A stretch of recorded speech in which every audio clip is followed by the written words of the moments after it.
America और Iran के बीच एक बार फिर बड़े पैमाने पर युद्ध शुरू हो गया है। जॉर्डन, बहरीन, कुवैत में यूएस एयरबेस पर ईरान का हमला किया गया है और खाड़ी के बाकी देशों को सीधी धमकी दी गई है। ताज़ा हालात क्या हैं, इस रिपोर्ट में आपको दिखाएंगे। नमस्कार, मैं हूं आपके साथ ममता तिवारी और आप देख रहे हैं न्यूज़ 18 का डिजिटल प्लेटफॉर्म। अमेरिका और ईरान के बीच एक बार फिर बड़े पैमाने पर युद्ध का खतरा मंडरा रहा है। हॉर्मुज़ स्ट्रेट को लेकर बड़े तनाव के बीच अमेरिका ने ईरान पर लगातार दूसरे दिन हमला किया है।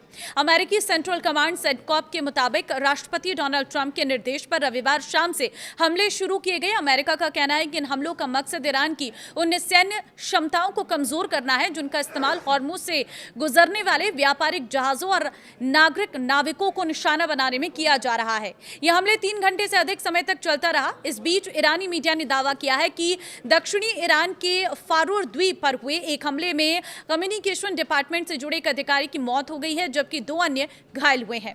ईरान की मेहर न्यूज एजेंसी ने बताया है कि अमेरिकी हमले दक्षिणी पश्चिमी कुजिस्तान प्रांत पर हो रही हैं। यहां पेट्रोलियम उद्योग के लिए मशहूर अहवाज शहर के आसपास 2 जगहों को निशाना बनाया गया है। बाद में अहवाज के उत्तर में स्थित अनिमेशक इलाके में भी एक और हमले की सूचना मिली है। स्थानीय प्रशासन के मुताबिक नुकसान का आकलन किया जा रहा है। ईरान ने खाड़ी के कुछ देशों पर लगाए आरोप और कहा है कि उनकी जमीन और सैन्य बेस का इस्तेमाल ईरान पर हमलों में किया गया है। ईरान ने चेतावनी दी है कि अगर किसी देश की जमीन से हमला किया गया है तो उसे भी जवाबी कार्रवाई के लिए वैध लक्ष्य माना जाएगा।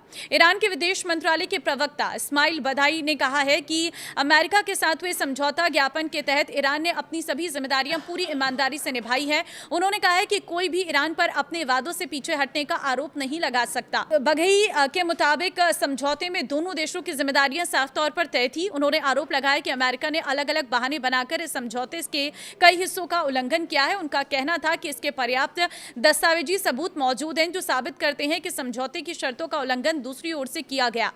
देखिए, अमेरिका ईरान संघर्ष में अमेरिका के ईरान पर हमलों के बाद खाड़ी देशों और जॉर्डन में एयर डिफेंस सिस्टम पूरी रात सक्रिय रहे। कुवैत, बहरीन और जॉर्डन के कई हवाई खतरों को इंटरसेप्ट किया गया। बहरीन में 3 बार एयर रेड सायरन बजे हैं। गृह मंत्रालय ने लोगों से घरों के अंदर रहने और खुले इलाकों से दूर रहने की अपील की है। कुवैत की सेना ने कहा है कि उनके एयर डिफेंस सिस्टम दुश्मन के हवाई लक्ष्यों को निशाना बना रहे हैं। वहीं जॉर्डन ने दावा किया है कि उसने ईरान की ओर से दागी गई कम से कम 4 मिसाइलों को हवा में ही मार गिराया है। अमेरिका और ईरान के बीच बढ़ते तनाव का असर अब हॉर्मुज़ स्ट्रेट में जहाजों की आवाजाही पर दिख रहा है। शिपिंग डेटा के मुताबिक यहां से गुजरने वाले जहाजों की संख्या पिछले 5 हफ्तों के सबसे निचले स्तर पर पहुंच गई है। रिपोर्ट के अनुसार रविवार को सिर्फ 6 जहाज हॉर्मुज़ से गुजरे हैं। इनमें ईरानी तेल और कुवैत के पेट्रोलियम उत्पाद ले जा रहे टैंकर भी शामिल थे। वहीं 3 खाली तेल टैंकर खाड़ी देशों में तेल लोड करने के लिए पहुंचे हैं। इस बीच अमेरिकी राष्ट्रपति डोनाल्ड ट्रंप ने दावा किया है कि हॉर्मुज़ का रास्ता वाणिज्यिक जहाजों के लिए खुला है। दूसरी ओर ईरान ने कहा था कि उसने बिना अनुमति तय रूट से गुजरने की कोशिश करने वाले जहाज के बाद हॉर्मुज़ स्ट्रेट को बंद कर दिया है। हॉर्मुज़ में बढ़ते तनाव का असर खाड़ी देशों के तेल और गैस निर्यात पर पड़ने लगा है। इस रास्ते से दुनिया के करीब 20% तेल और गैस की सप्लाई होती है। तनाव बढ़ने से वैश्विक ऊर्जा बाजार भी दबाव में है। यूरोप, एशिया और अफ्रीका तक पहुंचने वाली सप्लाई प्रभावित होने की आशंका बढ़ गई है। इस बीच अमेरिका और ईरान के बीच मध्यस्थता कर रहे कतर और ओमान भी तनाव की चपेट में आ गई है।